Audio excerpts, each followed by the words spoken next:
जय हिंद। आपका स्वागत है आपके अपने YouTube चैनल बिनौटी टीचिंग सेंटर में। तो आज हम लोग सप्ताह के दूसरे केमिस्ट्री क्लास में उपस्थित हैं। Welcome to all guys in your chemistry classes. We are learning chapter 3 metal and non metal. हम लोग पढ़ रहे हैं अध्याय 3 धातु और अधातु। मैंने आपको कल पढ़ाया था धातु, उसके बारे में डिस्क्राइब करके आप लोगों को समझा दिया था। और धातु के भौतिक गुण यानी फिजिकल प्रॉपर्टीज ऑफ मेटल्स हम लोग पढ़ रहे हैं, जिसमें मैंने आपको 4 पॉइंट पढ़ाया था। 4 पॉइंट जो मैंने आपको बोर्ड पे समझाया था 5-6 पॉइंट के बारे में, उसके 4 पॉइंट मैंने लिखवा दिए थे।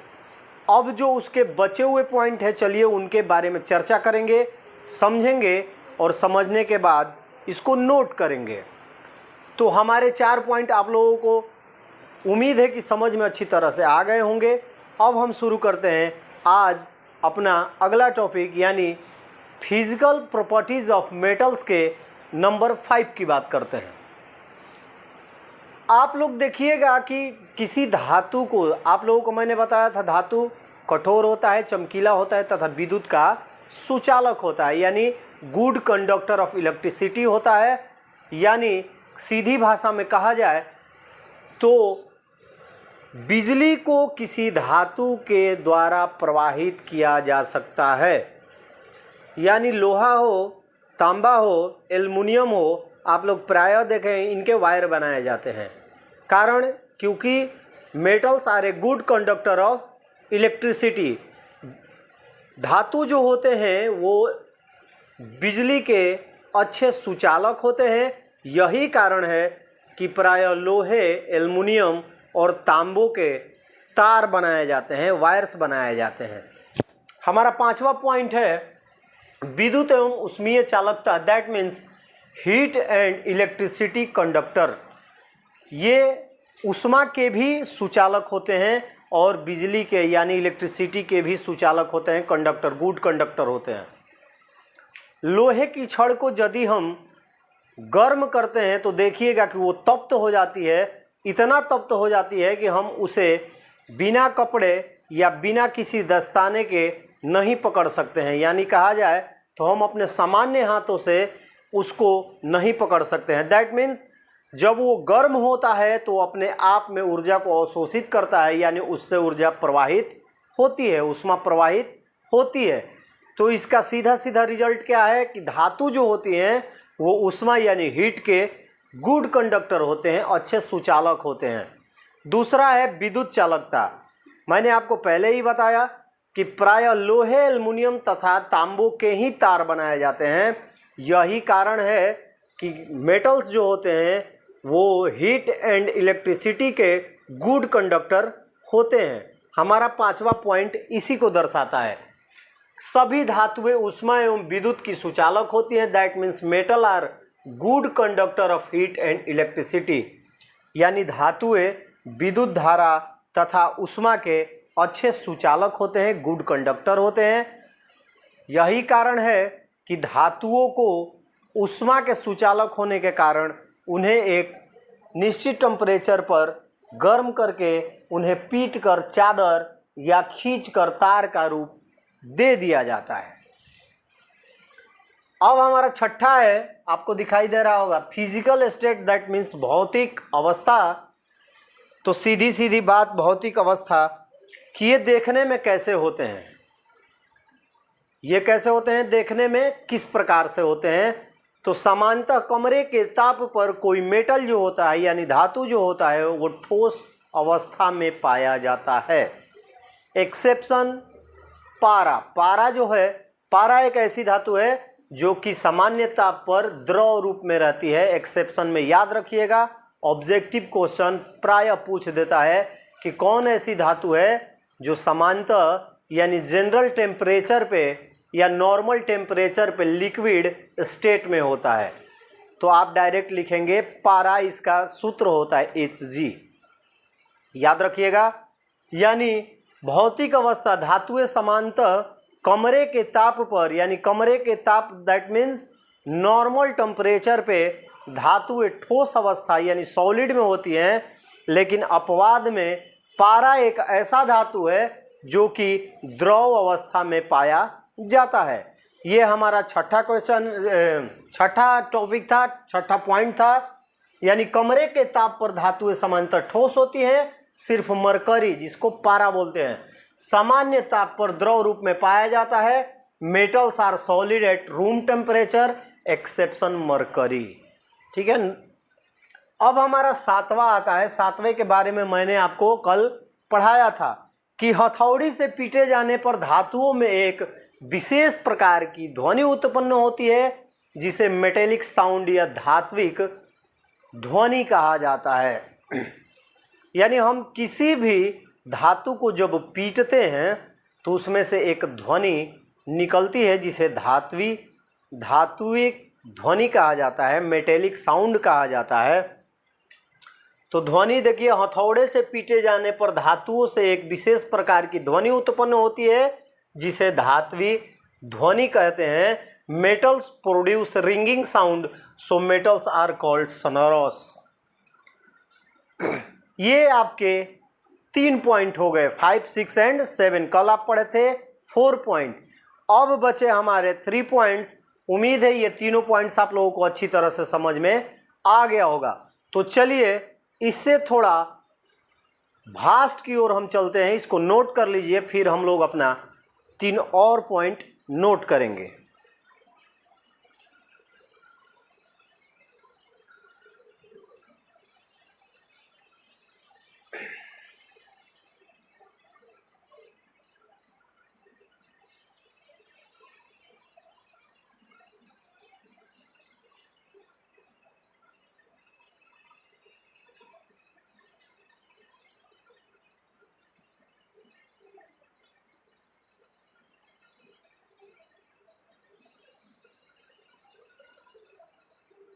लोग पढ़ रहे हैं अभी फिजिकल प्रॉपर्टीज ऑफ मेटल्स, जिसमें हम लोगों ने 7 पॉइंट पढ़ा।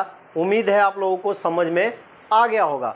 यदि उससे आपसे कभी भी कहीं पर भी क्वेश्चन किया जाए या आपके परीक्षा में क्वेश्चन आए तो यदि वो वीडियो कोई भी एकाग्र यानी कॉन्संट्रेट हो के वो यदि ये वीडियो कोई भी देखा होगा तो उम्मीद है कि उसको फिर किताब उठा के पढ़ने की ज़रूरत नहीं है। आप लोग क्लियरिटी समझ चुके होंगे। लेकिन उसके लिए सबसे बड़ी बात, आप लोगों को कंसंट्रेट हमेशा रहना पड़ेगा, तभी समझ में आएगा। तो चलिए हमारा 8वां पॉइंट है, उसके बारे में हम देखते हैं। इलेक्ट्रॉनिक विन्यास। ये कौन सी एक आउट ऑफ सिलेबस क्वेश्चन हमारे सामने आ गया। लेकिन आप लोग यदि 9th क्लास का केमिस्ट्री पढ़े होंगे तो आप लोगों को पढ़ाया गया होगा इलेक्ट्रॉनिक विन्यास क्या होता है, यानी इलेक्ट्रॉनिक कॉन्फ़िगरेशन क्या होता है। उम्मीद है कि 9th क्लास में आप सभी को अच्छी तरह से पढ़ाया गया होगा। तो चलिए एक बार मैं भी चर्चा कर लेता हूं कि इलेक्ट्रॉनिक विन्यास क्या होता है। यदि ऑफलाइन क्लासेज रहता तो मैं किसी से सवाल भी कर सकता था, तब पता चलता कि आप लोग इलेक्ट्रॉनिक विन्यास पढ़े हैं या ना पढ़े हैं। लेकिन चलिए मैं आपको एक बार बता देता हूं कि किसी परमाणु में उपस्थित उसकी संख्याओं को उसके कक्षाओं में वितरित करने की जो व्यवस्था होती है उसे ही हम इलेक्ट्रॉनिक कॉन्फ़िगरेशन कहते हैं। यानी एटॉमिक नंबर को उसके ऑर्बिट में एक्सपेंड करने की जो विधि होती है, मेथड होता है, उसी को हम लोग इलेक्ट्रॉनिक कॉन्फ़िगरेशन कहते हैं। दैट मीन्स सोडियम 11 क्या होता है, परमाणु संख्या 11। इसको जब हम ऑर्बिट में डालते हैं तो 2, 8, 1। ये जो है एक सूत्र होता है, 9th क्लास में आप लोग पढ़े होंगे। पहली कक्षा में 2 इलेक्ट्रॉन रखेंगे, दूसरी कक्षा में 8, तीसरी में अलग अलग, यानी अलग अलग कक्षाओं की क्षमता अलग अलग होती है। उसमें अधिक से अधिक जितनी क्षमता है उतना रख सकते हैं, नहीं तो जो बचा हुआ है उसको रख देते हैं। इसका 11 था, पहले की क्षमता 2 थी, 2 मैंने पुट किया, दूसरे में 8 को पुट किया तो 2 और 8 प्लस करेंगे तो 10, बच गया हमारा 1। तो अंत वाले कक्षा में मैंने 1 को पुट कर दिया। सोडियम 11 होता है, अब देखिए सोडियम के बाद हमारा आता है मैग्नीशियम। क्या आता है? मैग्नीशियम। मैग्नीशियम होता है 12। तो देखिए 2, 8 और 2। कारण पहली कक्षा की क्षमता 2 है, दूसरे की 8, बच गया 2, तो हम लोग तीसरे में 2 रख देते हैं। यानी सीधी सीधी भाषाओं में कहा जाए तो इलेक्ट्रॉन यानी किसी धातु के परमाणु संख्या को या किसी तत्व के परमाणु संख्या को उसके कक्षा में सुव्यवस्थित करने की जो विधि होती है या उसे ही हम इलेक्ट्रॉनिक विन्यास कहते हैं, या किसी धातु के इलेक्ट्रॉन को उसके परमाणु कक्षा में व्यवस्थित करने की जो विधि होती है, मेथड होता है, उसी को इलेक्ट्रॉनिक कॉन्फ़िगरेशन कहा जाता है। तो धातुओं का जो गुण होता है इलेक्ट्रॉनिक विन्यास, वो कैसा प्रदर्शित करते हैं? धातुओं के परमाणु की बाह्यतम कक्षा में 1, 2 तथा 3 इलेक्ट्रॉन रहते हैं। हमेशा याद रखिएगा कि जो धातु होते हैं, मेटल्स होते हैं, वो अपने आउटर मोस्ट ऑर्बिट में 1, 2 या 3 इलेक्ट्रॉन ही रखेंगे, क्योंकि वो बचता ही उनके पास उतना है। यानी 1, 2 and 3 electrons remain in the outer most orbit of the atoms of metals. Sodium का यदि हम देख रहे हैं तो इसके अंतिम कक्षा में 1 इलेक्ट्रॉन, मैग्नीशियम का देख रहे हैं तो अंतिम कक्षा में 2 इलेक्ट्रॉन। और यदि उसके बाद हम एल्युमिनियम का देखते हैं, एल्युमिनियम का सूत्र होता है Al, इसकी एटॉमिक नंबर इसका होता है 13। इसको जब रखते हैं तो 2, 8 एंड 3। तो देखिए मेटल्स हमेशा अपने आउटर मोस्ट ऑर्बिट में यानी बाह्यतम कक्षा में हमेशा ही 1, 2 या 3 इलेक्ट्रॉन ही रखते हैं। हमेशा अपने दिमाग में बैठा लीजिएगा, और ये आपका मोस्ट इम्पोर्टेंट पॉइंट है फिजिकल प्रॉपर्टीज ऑफ मेटल्स में। ये क्लियर हो गया होगा, मेरे को उम्मीद है आप लोग समझ लिए होंगे, समझ में आ गया होगा। हमारा 9th पॉइंट है melting and boiling point, that means द्रवणांक एवं क्वथनांक। धातुओं के द्रवणांक एवं क्वथनांक उच्च होते हैं, that means metal have generally high melting and boiling points. अपवाद में सोडियम और पोटेशियम, क्योंकि ये मुलायम होते हैं। आपको मैं बताया था जब पढ़ा रहा था हार्डनेस ऑफ मेटल, तो उसमें एक्सेप्शन अपवाद में पढ़ाया था कि सोडियम और पोटेशियम ऐसे धातुएं हैं जिन्हें चाकू द्वारा काटा जा सकता है, दैट मीन्स ये मुलायम होती हैं। तो द्रवणांक एवं क्वथनांक, जो जितना ठोस रहेगा, कठोर रहेगा, उसको द्रव बनाने के लिए उतना ही उष्मा लगेगा, उतना ही हीट लगेगा। और जब उसको हीट करने के लिए, द्रव में परिणित करने के लिए, लिक्विड बनाने के लिए सॉलिड से ज़्यादा हीट लगता है, तो उसको जमाने के लिए भी उतनी ही टेम्परेचर की ज़रूरत होगी। तो धातुओं के द्रवणांक एवं क्वथनांक हमेशा उच्च होते हैं। Metals have generally high melting and boiling points, exception Na and K, that means sodium एवं पोटेशियम। ये आपके 9th पॉइंट हो गए, इसको नोट कर लीजिए। इसके बाद हम लोग 10th पॉइंट पढ़ेंगे।